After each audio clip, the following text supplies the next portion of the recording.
salaamaaleykum mbokk internet yi ma leen di fàttali yéen a ngi seen YouTube Cherif Diop TV ma lay ñaan bu fekkee abonné ko nga abonné da ngay bës sa abonné bi bouton bu rouge bi da koy bës mu def abonné léegi bouton de notification bi nga bës ko nga ñëw fii ci kaw bës ko muy tuut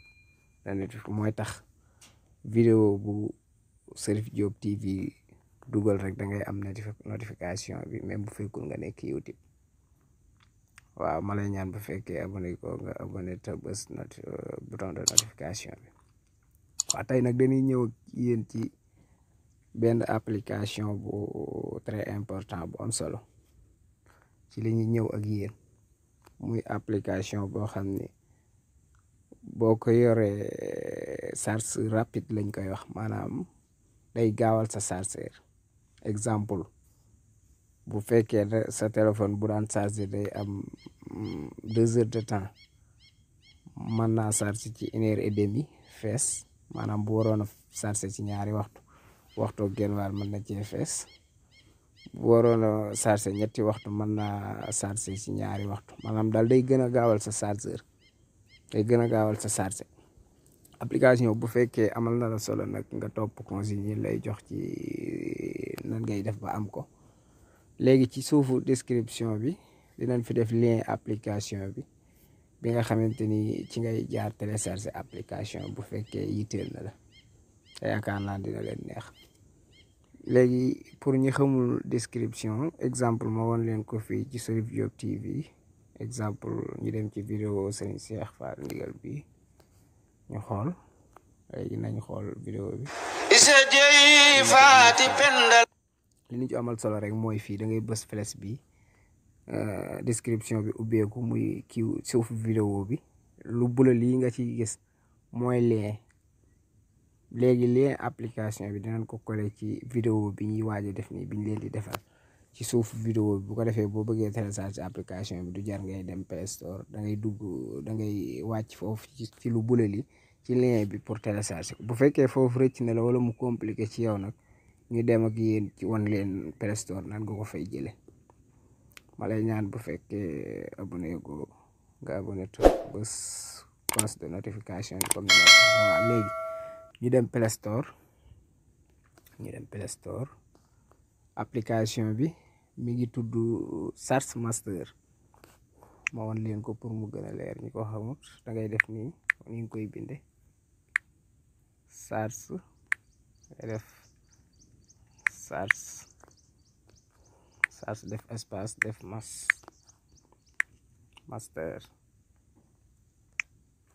Charge Master ni nga koy binde bu ko defee application bi mi ngi nii comme que man nag am naa application bi du jar ma koy télécharger damay defar ouvre rek pour ma ouvrir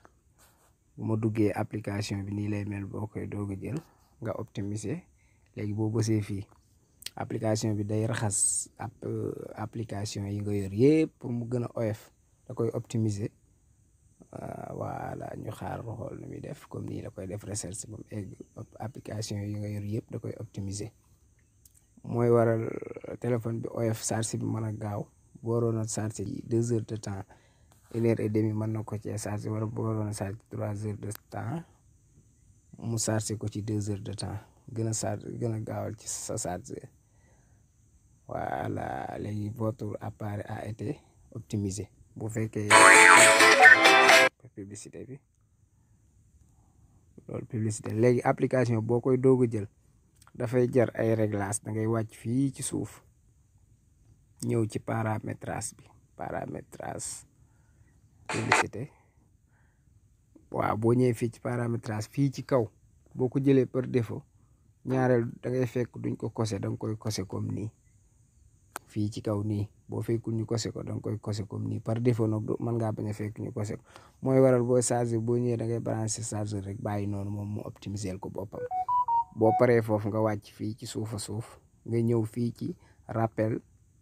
de charge complète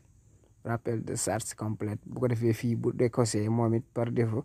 da ngay fekk mu décoché mais boo ñëwee da nga koy kose comme nii voilà da nga koy kose bu fekkee dafa décoché comme nii da nga koy kose léegi nga ñëw fii ci langue bi bu fekkee français moo la gënal xam nga français la nekk nii